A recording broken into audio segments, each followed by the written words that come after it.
Chronic pain and inflammation is something that a lot of us deal with on a daily basis. But did you know that nutrition can play a huge role in preventing inflammation? Hi, I'm Dr. Chris from Cameron Family Chiropractic, and today we are talking about a few strategies in which you can use to lower your inflammation and chronic pain. A common phrase that I use a lot in the office is that with every bite you take, you're either increasing inflammation or decreasing it. And we're going to talk about right now some ideas and some ways in which you can decrease your inflammation and chronic pain. So the first thing we can start off with is blueberries. Blueberries are a very simple, very easy to find fruit. They are very high in antioxidants. These antioxidants can help to decrease and lower inflammation and therefore chronic pain. They're also very low in the glycemic index, so they don't promote sugar or don't have a lot of sugar and promote that insulin response. Number two, salmon.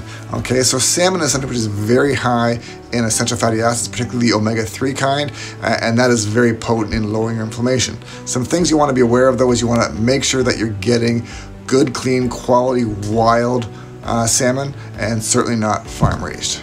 Number three, turmeric. So turmeric is one of these things that we have to be a little bit careful about, in the sense that eating turmeric or even turmeric herb, sometimes for us in this part of the world, we can't actually break it down and digest it because we just don't have that the enzymes that can do that, as opposed to say someone living in like Southeast Asia, where turmeric's been part of their diet for centuries. All right, so but turmeric has a lot of good components to it. The active components of our curcumin, and they can have a very strong and potent anti-inflammatory effect. So adding curcumin in the form, or turmeric in the form of curcumin, is a smart choice.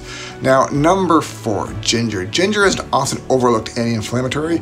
It has a lot of components. One in particular is called gingerol, which is a very potent for fighting inflammation. Simply adding some ginger slices into your smoothie, or if you like to use essential oils, a drop of ginger into your smoothie can make a big impact. Now, probably one of the biggest things that we can take to slow down or lower inflammation is bone broth. All right, so bone broth is something which has helps with a lot of collagen formation in it. It's also got components like glucosamine sulfate, chondroitin sulfate, hyaluronic acid are all part of bone broth, but they are very strong at promoting collagen growth in the body.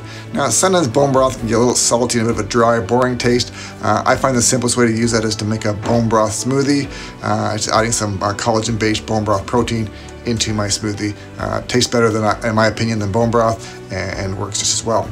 The last but not least is pineapple. Okay, pineapple has an enzyme in it which is called bromelain, and that helps to again fight and break down inflammation.